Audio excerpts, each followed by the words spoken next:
Bonjour et bienvenue à ceux qui nous ont rejoints en route. Maintenant, nous entrons dans le temps de la prédication. Et pour commencer cette prédication, je voudrais vous lire le verset sur lequel nous allons nous appuyer aujourd'hui pour méditer. Un livre de l'Évangile selon Matthieu au chapitre 5, verset 6, Matthieu 5, 6. « Heureux ceux qui sont affamés et assoiffés de justice, car ils seront rassasiés. Seigneur, ta parole est la vérité. Sanctifie-nous par ta vérité. » Je vais vous poser une question et je vous demande de répondre honnêtement pour vous-même. La question que je vais vous poser, c'est dans votre vie, de quoi êtes-vous réellement affamé? Très honnêtement, quel but poursuivez-vous dans votre vie? Dans vos foyers, là où vous êtes actuellement, dans vos appartements, dans votre chambre d'étudiant, répondez à cette question. Dans votre vie, de quoi avez-vous réellement faim? Que désirez-vous le plus? Certains d'entre vous, qui avez bien suivi le catéchisme ou l'école biblique quand vous étiez petits, vont répondre « Ce que nous désirons le plus, c'est de faire la volonté de Dieu. Nous désirons être dans la présence de Dieu. » Vous savez que c'est la bonne réponse, parce que vous l'avez appris, c'est ça la bonne réponse. Peut-être que vous allez répondre ça, mais peut-être que vous pourrez faire cette expérience de demander à vos enfants de répondre à cette question pour vous, c'est-à-dire de dire comment, en vous observant vivre, ils ont vu, quels objectifs vous avez poursuivis, ils ont vu que vous avez poursuivis dans les dernières semaines. Et à ce moment-là, la réponse de vos enfants pourra vous éclairer. Certains enfants vont vous dire « Mes parents passent leur temps à travailler. Ce qui les intéresse le plus dans la vie, c'est leur carrière, leur travail. Mes parents ont faim d'une carrière. » Peut-être que vos enfants vont vous dire « Alors, mon père, lui, c'est pas la carrière, mais mon père, lui, c'est le foot. Il dédie sa vie au foot, il est passionné par le foot. » Ou peut-être la politique, ou peut-être autre chose encore. Les enfants, souvent, sont des très bons indicateurs de ce qui se passe réellement dans les familles. Je vous donne un exemple personnel. Moi, j'aime beaucoup mes enfants, j'aime les deux. Mon fils, particulièrement le plus grand, qui a 3 ans et demi, parce qu'il va systématiquement casser l'image de ce que j'aimerais donner, l'image parfaite de la famille parfaite que j'aimerais donner. Si jamais, par exemple, ce qui nous arrive très rarement, on se dispute le dimanche matin avant d'aller au culte, eh bien, alors que nous, adultes, nous allons essayer, en arrivant à l'église, de donner une image de la famille joyeuse, heureuse, ben mon fils, il va saisir la première occasion venue pour courir vers quelqu'un et pour lui dire « Vous savez, on s'est disputé ce matin parce que le café, il était trop chaud. » Voilà. Alors, sans aller aussi loin que de demander à vos enfants, peut-être que ce n'est pas possible pour vous, mais essayez quand même de vous poser cette question pour vous-même et d'y répondre honnêtement, mentalement. Au cours de la semaine dernière, qu'est-ce que j'ai poursuivi comme objectif? À quoi j'ai passé mon temps, réellement? Qu'est-ce que je voulais atteindre avec cette manière de passer mon temps? En gros, de quoi avais-je réellement faim au cours des 7 derniers jours? Et si vous êtes honnête avec vous-même, vous allez peut-être répondre « J'ai juste essayé de me relaxer. » Peut-être qu'au cours des 7 derniers jours, tout ce que j'ai voulu faire, c'était prendre du bon temps. J'ai essayé de profiter de cette vie. Et je ne me suis pas trop intéressée au reste. Ou alors, vous allez peut-être vous dire, en fait, j'ai travaillé très dur pendant 5 jours pour pouvoir enfin, une fois le week-end arrivé, me détendre au maximum. C'était ça, l'objectif de ma semaine. Ou alors, j'ai juste eu envie de m'amuser. En fait, cette semaine, j'ai eu envie de rien faire d'autre que de m'amuser, de voir mes amis et de rien faire d'autre. Il n'y a rien de mal à ça, évidemment, mais il faut savoir le regarder en face. Quand on se pose la question « Qu'est-ce que j'ai fait ? Quels ont été les objectifs que j'ai poursuivis ?» Il faut savoir regarder les réponses, la réalité en face. Ou alors vous pourrez peut-être répondre « J'ai juste cherché à être populaire. La semaine dernière, j'ai cherché à avoir plus de présence sur les réseaux sociaux, j'ai cherché à avoir plus de likes, plus de followers. J'ai passé mon temps à travailler mes photos, j'ai passé mon temps à chercher comment avoir de nouveaux amis, j'ai travaillé à ma popularité. » Ou alors vous avez peut-être cherché la majeure partie de votre temps, cherché à gagner plus d'argent, chercher des moyens de gagner plus d'argent, ou alors chercher des moyens de trouver une maison plus grande, plus confortable, qui permettrait d'élever vos standards. Vous avez peut-être cherché comment vendre votre voiture pour trouver la bonne occasion, pour avoir une meilleure voiture, plus chère, mais sans dépenser trop d'argent. Peut-être que vous avez passé beaucoup de temps à chercher, à faire des stratégies pour savoir comment dépenser moins d'argent et avoir plus de choses. Cherchez la bonne occasion. L'objectif que vous avez poursuivi dans ce cas-là, d'une manière ou d'une autre, c'est l'enrichissement. Et donc, si nous sommes vraiment honnêtes avec nous-mêmes, nous réalisons que dans les 7 derniers jours, nous avons poursuivi un ou plusieurs autres objectifs que d'être pleinement avec Dieu. La réponse que nous aurions donnée au début en répondant systématiquement à cette question, le but de ma vie, c'est de chercher Dieu. Quand nous la comparons avec notre manière réelle de vivre, nous voyons que la réalité, c'est que notre temps n'est pas dédié à chercher Dieu pleinement. Que pouvons-nous faire quand nous réalisons que nous nous sommes trompés? Que pouvons-nous faire quand nous réalisons que nous sommes allés chercher à remplir notre appétit avec les mauvaises choses, avec les choses qui ne sont pas celles que Dieu nous a demandé de faire? La plupart d'entre nous, quand nous réalisons que nous avons un mauvais appétit, nous allons changer d'appétit. Nous allons focaliser quelque part notre appétit sur autre chose, sur un autre objet. Je vous donne une illustration. Ces derniers temps, avec mon mari, nous avons fait une expérience assez intéressante. Alors, pour vous raconter cette expérience, il faut que je vous raconte qu'avant, dans ma grande jeunesse, j'aimais énormément aller manger au McDo. J'aimais beaucoup le McDo, mais vraiment beaucoup. Je crois que je mangeais au McDo à peu près 1 à 2 fois par semaine, toutes les semaines.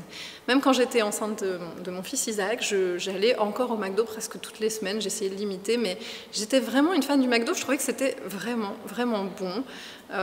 J'aimais bien essayer tous les menus. Enfin, ça me plaisait beaucoup. Et puis, les enfants arrivant, avec mon mari, on a vraiment réfléchi à la manière de manger plus sain et à notre manière de consommer. On a essayé vraiment de faire rentrer une réflexion profonde sur les aliments qu'on mangeait pour notre corps, pour notre bien-être, puis aussi pour les questions économiques et écologiques. Et nous avons commencé à aller acheter des aliments plus locaux, des aliments qui se cuisinaient, à faire la cuisine nous-mêmes. Et nous avons découvert en fait d'autres saveurs, des choses que nous aimions plus que les choses que nous mangions avant. Et puis, après un temps, je suis retournée au McDo.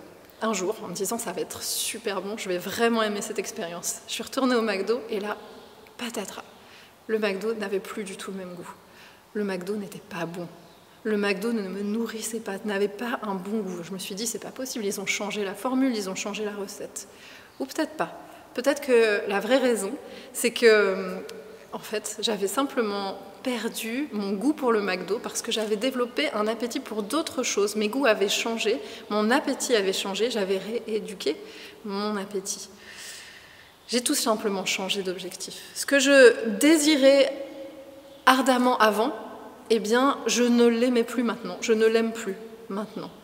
Pourquoi je vous parle de McDo? Évidemment, c'est pas une super pub pour McDo, c'est pas pour vous dire qu'il faut changer votre mode d'alimentation, ça c'est votre problème, mais c'est pour vous donner une illustration d'un principe qui est que si vous commencez à tourner votre appétit vers les choses de Dieu, alors votre goût pour les choses de Dieu va se développer. Alors vous allez avoir plus de goût pour sa présence, plus de goût pour sa parole, plus de goût pour sa justice. Votre appétit va changer, vos goûts vont changer. Et d'un coup, vous allez réaliser que, en fait, vous désirez toujours plus de Dieu.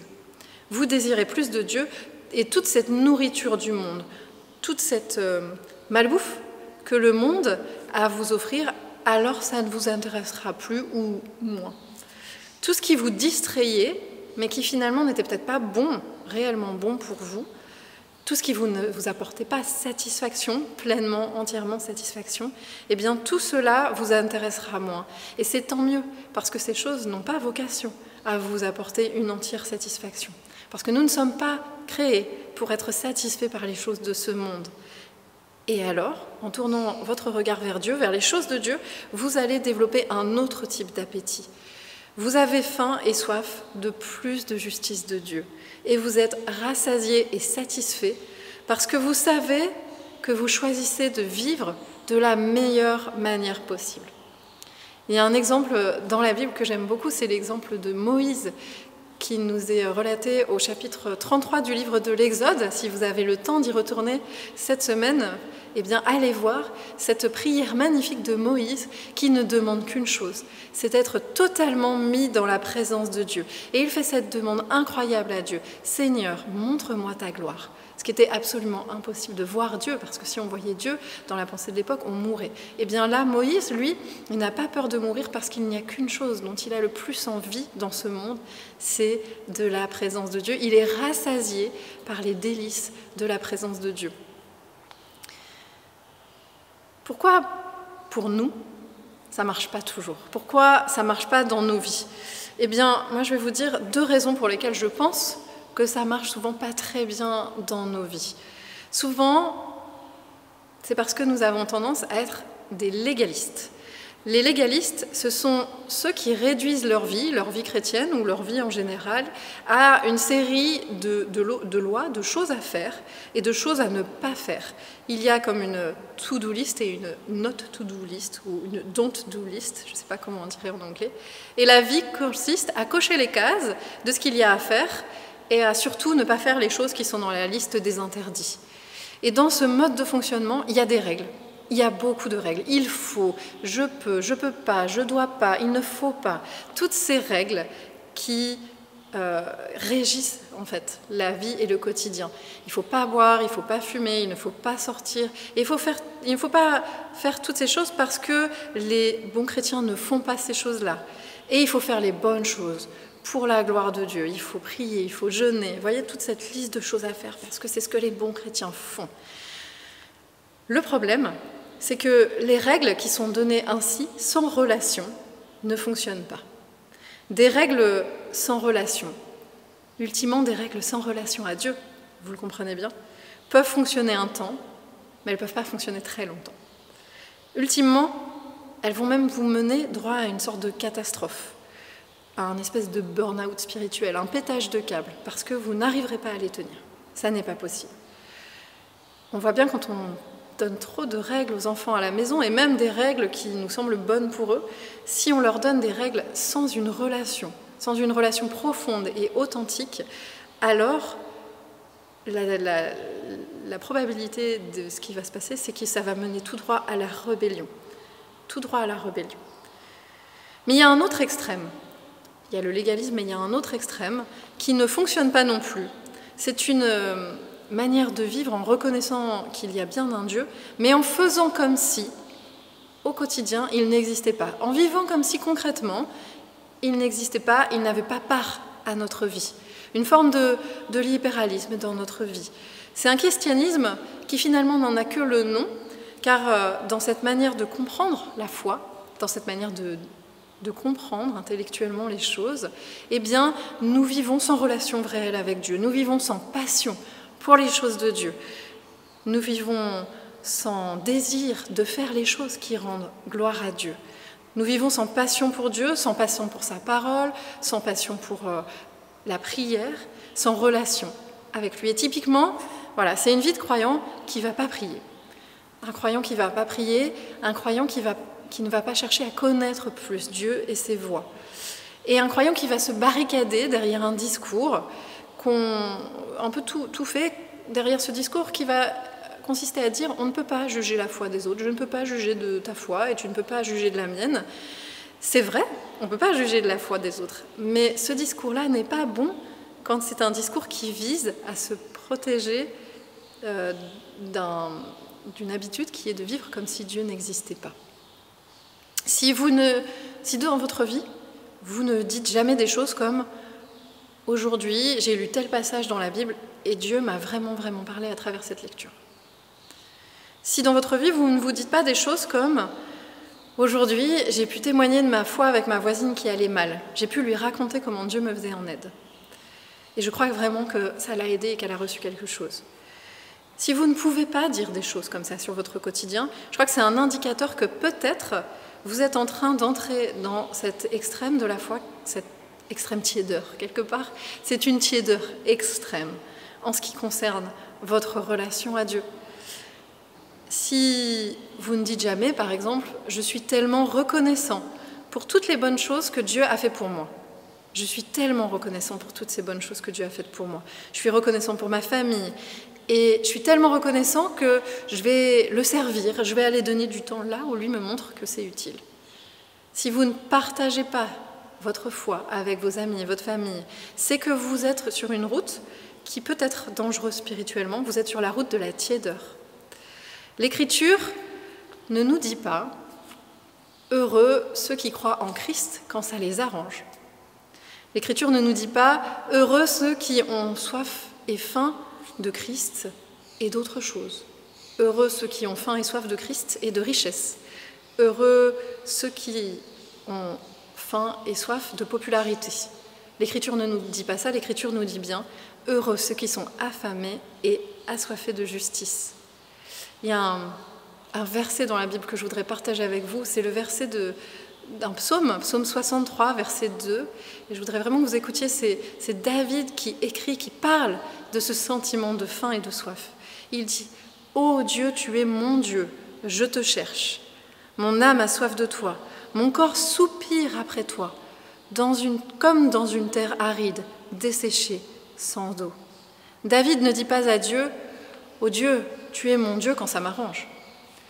Tu es grand quand j'ai envie que tu sois grand. » Il ne dit pas non plus « Ô Dieu, tu es mon Dieu quand je ne suis pas en train de chercher à m'enrichir ou quand je ne suis pas en train de penser à une plus grande maison. » David avait peut-être des pensées d'enrichissement ou d'avoir une plus grande maison. C'est pas ça qui est mauvais, vous le comprenez bien. Mais c'est le fait de décider que Dieu n'est notre Dieu que quand ça nous arrange et quand nous n'avons pas envie de penser les autres choses. Il ne dit pas non plus « Ô popularité, comme je t'aime, comme tu es grande et comme tu es mon Dieu. Je soupire après mon nombre de followers et de likes sur Instagram. » Ça serait drôle. Ça serait drôle et peut-être ça pourrait ressembler quand même pas mal à nos vies, parfois. Ça ressemble à nos vies, ça ressemble à nos aspirations, à nos appétits qui nous laissent si vides, si insatisfaits. Heureux ceux qui sont affamés et assoiffés de justice, car ils seront rassasiés. Mais comment on fait concrètement pour être rassasié? Eh bien, je pense qu'une clé, c'est dans votre vie, dans notre vie, de toujours voir Dieu comme un Dieu aimant, un Dieu proche, un Dieu qui cherche à entrer en relation avec nous. Dans la totalité de l'expérience de notre vie, nous cherchons à Dieu comme un Dieu qui s'est rendu proche, comme un Dieu qui s'est rendu tellement proche qu'il est venu nous rencontrer en Jésus-Christ.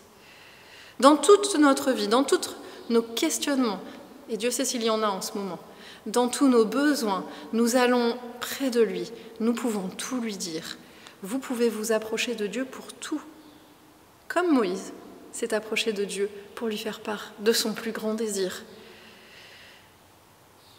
Un conseil peut-être cette fois plus pratique, c'est de ne pas hésiter à créer un environnement pour vous-même et pour votre famille, pour vos proches, dans lequel il est normal de parler de Dieu, dans lequel il est normal d'intégrer Dieu dans notre vie quotidienne.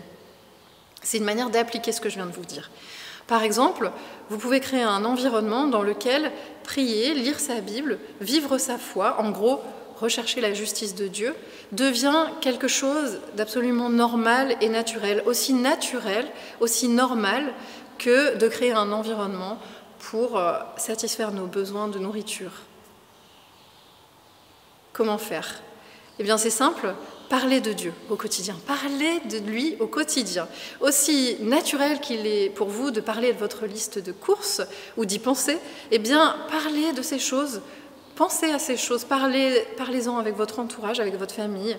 Peut-être ça peut vous paraître bizarre, mais en fait, ça ne l'est pas tant que ça, et ce n'est pas si difficile. Par exemple, plutôt que de dire « quelle chance j'ai d'avoir ce boulot qui me plaît », si vous avez la chance d'avoir un travail qui vous épanouit, plutôt que de dire « quelle chance j'ai d'avoir ce boulot », eh bien, essayez de dire « je suis vraiment reconnaissant que Dieu m'ait béni avec ce travail ». Je suis vraiment reconnaissant que Dieu m'ait béni avec ce travail. Et puis, autour de vous, dites aux gens, au lieu de dire « je suis vraiment content que tu aies réussi cet examen », eh bien, on peut dire « je suis vraiment content que Dieu t'ait donné les forces et les capacités pour réussir cet examen. Je suis reconnaissant à Dieu et je te félicite aussi pour ton travail. » Voilà, ça c'est une manière d'inclure Dieu dans notre quotidien. Il y a un autre exemple, par exemple.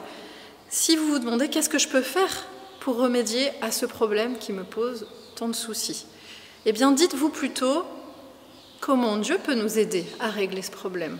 Comment pouvons-nous faire équipe avec lui pour qu'il puisse nous aider à régler ce problème. Voyez, créer un environnement dans lequel il est tout à fait normal et naturel de parler de Dieu, de penser à Dieu, de coopérer avec Dieu.